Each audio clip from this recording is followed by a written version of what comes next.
Olá a todos e todas! Começamos agora mais um podcast do curso de Educação para a Cidadania Global da Unesco. O tema do episódio de hoje é Saúde Emocional na Escola. Para falar desse assunto tão pertinente, convidamos a mestre em Ciências pelo Departamento de Pesquisa e Psicologia Médica pela Unifesp, professora Adriana Foz. Adriana também é neuropsicóloga, psicopedagoga e educadora pela USP, diretora da Neuroconnect e pesquisadora em neurociência educacional.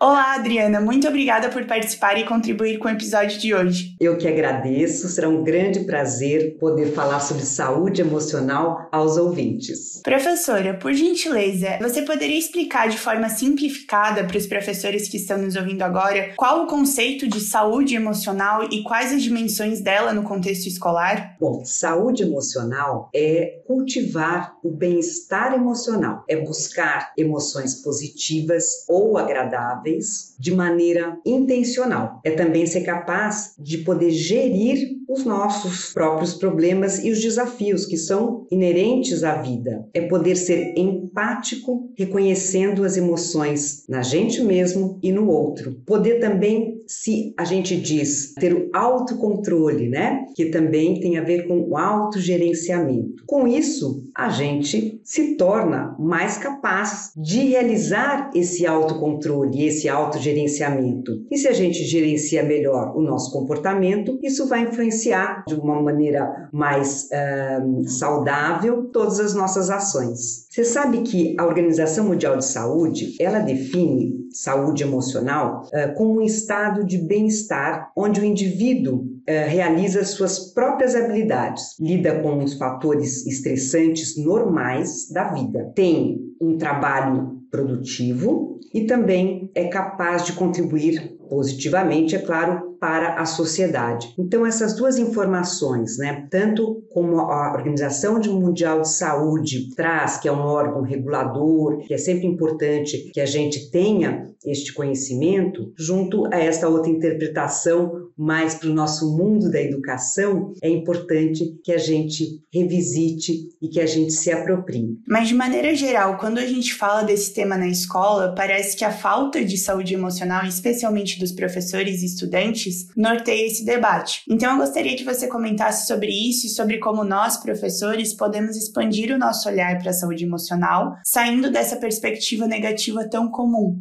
Nossa, é verdade. Olha, na escola é bastante interessante, eu vou trazer aqui uma dica, na verdade é até uma ferramenta, né, que a gente promover, que eu chamo de PIM. PIM é percebo, identifico e manejo. Se a gente puder, primeiro, e aí tem uma outra informação, primeiro o professor precisa estabelecer para si este ambiente ou estas, vamos dizer, esses recursos para essa saúde emocional. Então, o professor, ele mesmo também se perceber, ele identificar as suas emoções e ele poder manejar, ele poder lidar melhor com as suas próprias emoções. Tem aquela famosa frase, né? Eu tenho usado bastante nas minhas palestras, mas frase que existe quando a gente voa de avião, que a aeromoça ou o aeromoço fala, em caso de despressurização, usar primeiro a máscara em você e depois no seu filho, no seu pai. Então, esta ideia é a que eu trago aqui, que o professor possa ele se reconhecer, ele se autogerir, ele perceber, identificar e poder manejar essas emoções. Este é a melhor forma, né, da gente poder trazer conexões mais saudáveis, mais promotoras,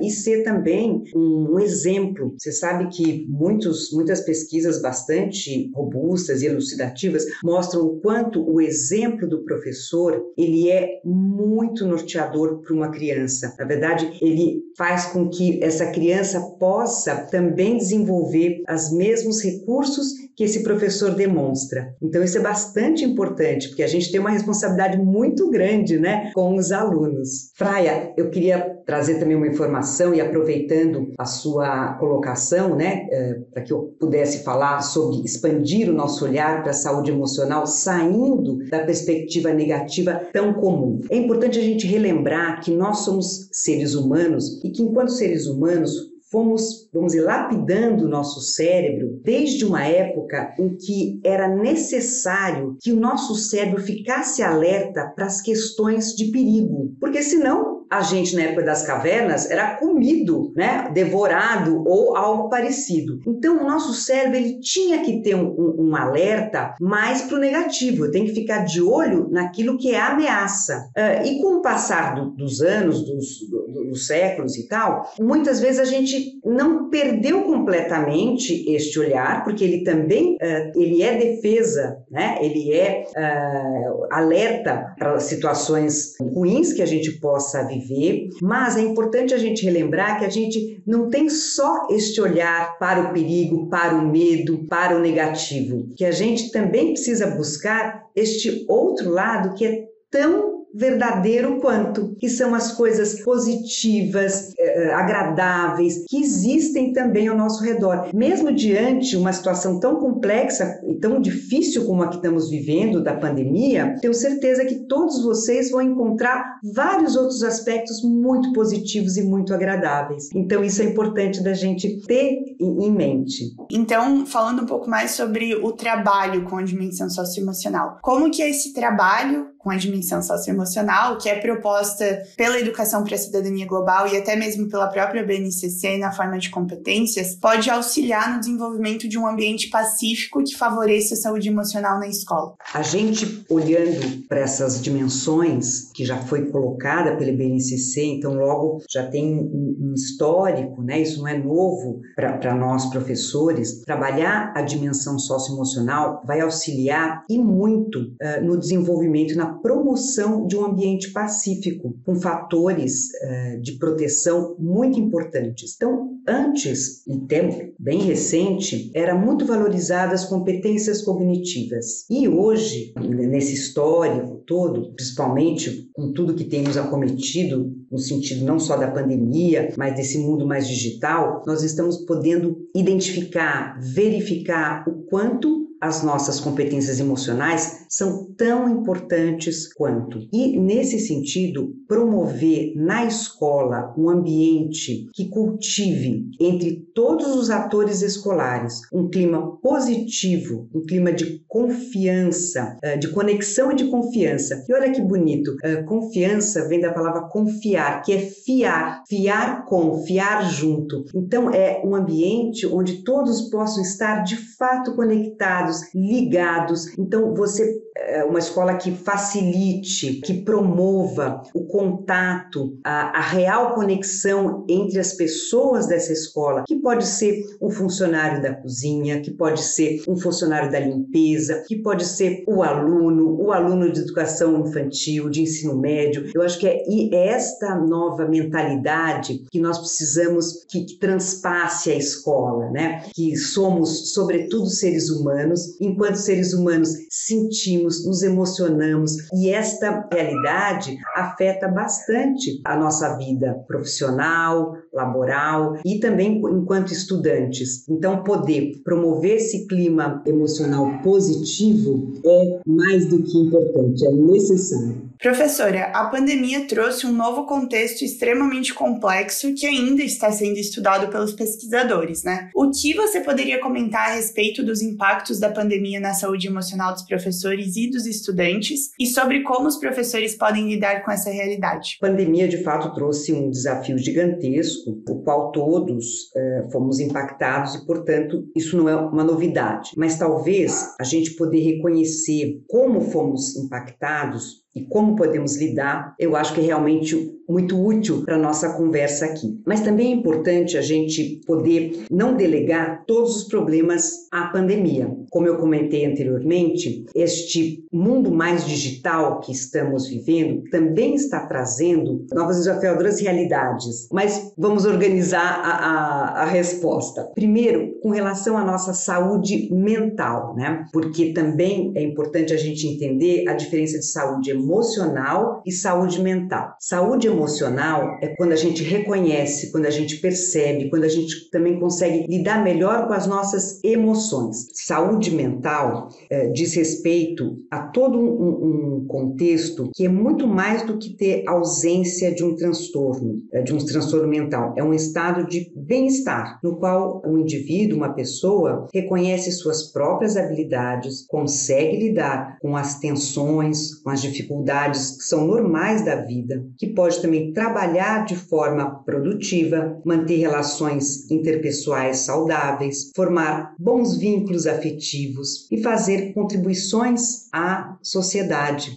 Então, este é uma definição da saúde mental, da Organização Mundial de Saúde, que você vê que conversa muito com a saúde emocional. E é importante que a gente tenha esse entendimento de que para a gente ter uma boa saúde mental, a gente precisa também ter uma boa saúde emocional. Só que uma, vamos dizer, eu não diria que ela engloba a outra, ela interage com a outra, né? A saúde mental e a saúde emocional. Mas com relação à saúde mental, eu quero dar um dado das crianças. Com relação à Covid, essa saúde mental piorou. Já é um fato, já é pesquisa, tanto para meninos quanto para meninas, mostrando o quanto a ansiedade, por exemplo, aumentou, o quanto os distúrbios, os transtornos de ansiedade, né? Porque a gente tem que lembrar que a ansiedade é algo natural e normal, assim como o estresse, né? O estresse, ele é natural e normal. O que a gente tem que evitar é o estresse nocivo. O que a gente tem que evitar é a ansiedade em demasia, aquela ansiedade que pode passar a ser um transtorno. Uma outra informação, agora então, com relação ao mundo digital. Então, eu falei um pouco sobre a saúde mental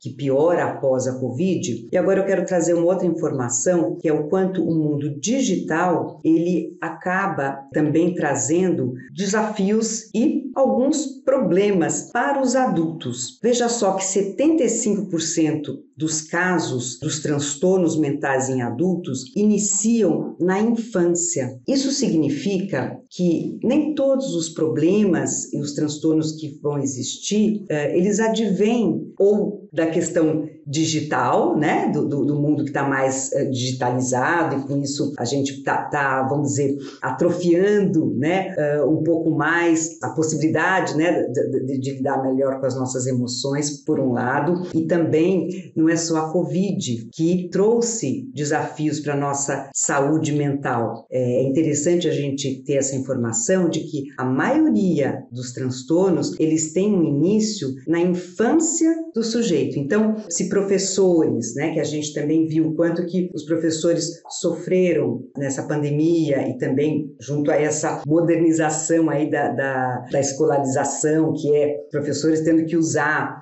as redes digitais, usar toda a tecnologia, que nem sempre o adoecimento desses professores tem ligação apenas com o contexto atual. Muitas vezes existe um fator que é, vamos dizer, da infância desse professor, desse caminho todo. Então, acho que é importante, né, resumindo, que a gente entenda que a pandemia trouxe problemas, assim como o mundo digital, ao mesmo tempo que trouxe soluções. E isso é importante também a gente olhar, que a digitalização trouxe, por exemplo, a possibilidade de estarmos mais em contato com as pessoas, trazer mais informações, ser mais atento à verdade das informações. A própria questão do aprendizado também está sendo revisto e revisto de uma forma melhor. Estamos mais atentos ao que o aluno, como que ele pode aprender melhor. Então, existe o lado difícil, mas também existe um lado promotor e um lado positivo muito importante. E professora, então aprofundando um pouco mais nos impactos na parte da saúde emocional, o que a senhora poderia falar para a gente sobre isso? Bom, a nossa saúde emocional, ela começa também com as habilidades, né, ou com a aprendizagem socioemocional. A aprendizagem socioemocional, que estamos muito mais familiarizados por conta até da BNCC e de outros contextos que fazem com que o professor vivencie ela de uma maneira mais explícita. Quando a gente pensa na tomada de decisão responsável, na autogestão, no autoconhecimento, na percepção social, nas habilidades de relacionamento, vocês veem que estamos focando em habilidades que se utilizam da saúde emocional, que se utilizam para a saúde emocional, né? Que se um professor pode, no seu espaço da sua aula, trazer quanto a percepção social, quanto um aluno pode melhorar a maneira como ele vê o outro colega ou o outro professor ou as outras pessoas, o quanto este exercício estará contribuindo para a sua aprendizagem socioemocional como um todo, mas para a sua saúde emocional e, em consequência, está cultivando aspectos da sua saúde mental. Então aí você vê que vira uma rede e é disso que se trata. Por isso que eu gosto muito da palavra rede protetora. A rede protetora é aquela rede que nos sustenta e que não é feita só de um aspecto ou de outro. Você vê que a gente falou aqui da importância do professor se cuidar, né, desse autocuidado do professor, desse autorreconhecimento, né, do PIN do próprio professor. A gente falou da importância do olhar desse professor para os seus alunos, o quanto a forma como esse professor olha, reconhece o aluno, ajuda o aluno a se reconhecer e a desenvolver as suas próprias competências emocionais ou as suas habilidades socioemocionais, e o quanto a ligação, a conexão entre todos é muito importante para a sustentação dessa rede de saúde que hoje vemos. E estamos assim, não é só ver no sentido de sentir, de vivenciar, mas é também o quanto isso é resultado também de pesquisa científica que mostra a importância de todos esses aspectos. Por isso que eu digo, nós professores, a gente foi fazendo a nossa praxis pedagógica muito com a nossa vivência. E a nossa vivência, ela também modula, ela também diz o que dá certo e o que não dá. E o mais fantástico é a gente poder unir a nossa vivência às pesquisas, né? Então, assim, as evidências científicas junto às nossas percepções, às nossas experiências, né? As nossas experiências exitosas. Então, acho que essas interconexões, né, que são muito importantes e que fazem com que nós, professores, possamos continuar nos desenvolvendo como sujeitos, como profissionais e principalmente que a gente possa aprender sempre, porque dessa forma vamos dar também um exemplo muito positivo e de educação promissora para todas essas crianças que estão aí nas escolas. Extremamente valiosas as suas palavras, professora, e por fim eu queria pedir para a senhora, por favor, trazer algumas referências, ferramentas ou dicas para que os nossos professores possam se aprofundar no tema de saúde emocional na escola, por favor. Tá ótimo. Bom, com muita alegria, quero compartilhar com vocês um livro gratuito que vocês podem baixar, que chama-se Conversando sobre Saúde Mental e Emocional na Escola. Esse livro tem autoria do Anderson Rosa, minha, e também outros colegas como Alcione Marques, Eduardo Lopes, Luiz Hirome Tanaka. Esse livro é um livro feito juntamente com a Unifesp, o governo do Estado de São Paulo, né, a Secretaria da Educação do Estado de São Paulo, com o apoio da Fundação Mafre. E é um livro que a gente brincou assim, é um manual para a saúde mental e emocional na escola. Então esse livro vocês podem baixar e tem muitas referências, muitas explicações. É uma conversa gostosa para o professor que tem aí os seus desafios com os seus pares e com os seus alunos. Também eu vou deixar com vocês o endereço dos 2 mestrados que são importantes para resultar nesse trabalho sobre o socioemocional do professor, que é um trabalho de mestrado da Alcione Marques e meu. E também artigos sobre uma revisão integrativa muito bacana sobre as habilidades socioemocionais do professor. É uma revisão integrativa inédita que é também da Alcione Marques e meu. E vou deixar também algumas outras dicas para vocês. Vocês podem ter todo esse material que vai estar no Vai estar na bibliografia do capítulo, pessoal, então lá na apostila, no final, na bibliografia, vocês encontram todos esses links. É isso aí. Bom, muito obrigada, professora, por essa conversa tão pertinente e esclarecedora a respeito de um tema tão urgente para esse novo contexto. Para a gente foi um prazer conversar com a senhora. O prazer foi meu. Espero que venham outras conversas.